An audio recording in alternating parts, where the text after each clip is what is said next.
Prime Minister Modi is one of the most effective, successful, popular, democratically elected leaders on the planet.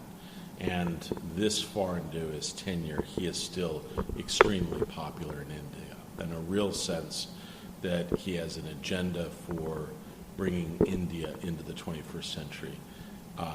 Every society, including the United States and India, has challenges and has problems. I can tell you that Prime Minister Modi and President Biden had discrete, important conversations about some of our differences.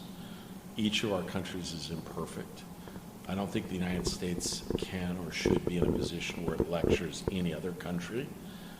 I think what President Biden, and I'm not going to reveal internal deliberations, but I think what President Biden sought to do was to suggest that for India to meet its full potential, it would need to become more of a example on a number of fronts. And I think that message was delivered with respect, and I think it was heard in that vein.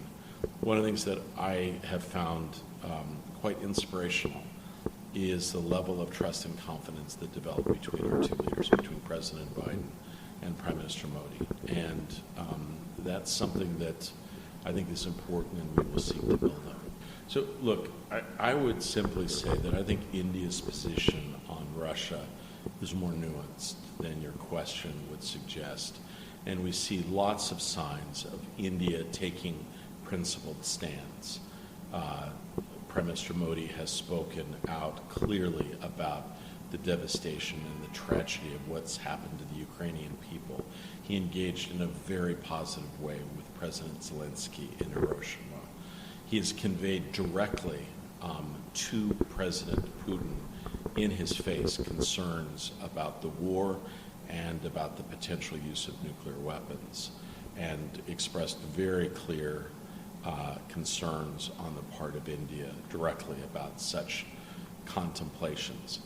It is also the case that we have been working actively with India to diversify its supply of military equipment, and we took some further steps with the visit of Prime Minister Modi last week.